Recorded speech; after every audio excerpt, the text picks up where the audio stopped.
Hello, நான் உங்கள் பார்த்திபன். என்னோட சப்ஸ்கிரைபர் வந்து இங்கே என்னென்னா ஒரு பேங்க் அக்கௌண்ட் ஓப்பன் பண்ணுறது என்ன ப்ராசஸ் அப்படின்றத பற்றி கேட்டிருந்தாரு. ஸோ அது ரொம்ப சிம்பிளான ப்ராசஸ் தான். நீங்கள் இங்கே வந்து லேண்ட் ஆனதுக்கப்புறம் உங்களோட city registration, tax ID and உங்களோட பாஸ்போர்ட், இந்த 3 டாக்குமெண்ட் மட்டும் இருந்தால் போதும். இங்கே நீங்கள் வந்து பேங்க் அக்கௌண்ட் ஓப்பன் பண்ணிடலாம்.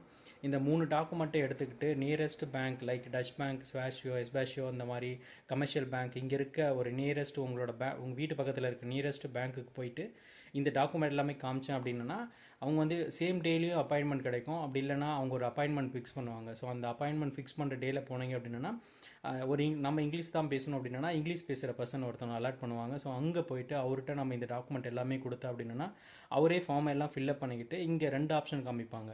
பட் நம்ம ஊரில் பார்த்தீங்க அப்படின்னா பேங்க் அக்கௌண்ட் ஓப்பன் பண்ணுறதுக்கு அவங்க எல்லாமே ப்ராசஸ் பண்ணிட்டு நம்ம டெபாசிட் பண்ணோம்.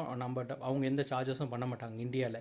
பட் இங்கே எப்படி அப்படின்னா உங்களுக்கு ஒரு டெபிட் கார்டு கொடுத்தாங்கன்னா 10 யூரோக்குள்ளே உங்களுக்கு வந்து மந்த்லி ரெண்ட் இருக்கும். அதுவே உங்களுக்கு வந்து கிரெடிட் கார்ட்ஸ் அந்த அதர் ஆக்டிவிட்டீஸ் லைக் உங்களுக்கு சேவிங் பேங்க்கோட செக்யூரிட்டி அதெல்லாம் இன்க்ரீஸ் பண்ணி கொடுத்தாங்க அப்படின்னா ஸோ அதுக்கு வந்து பார்த்திங்கன்னா 15 யூரோ வரைக்கும், 15லேருந்து 20 யூரோ வரைக்கும் இங்கே வந்து சார்ஜஸ் பண்ணுவாங்க மந்த்லி.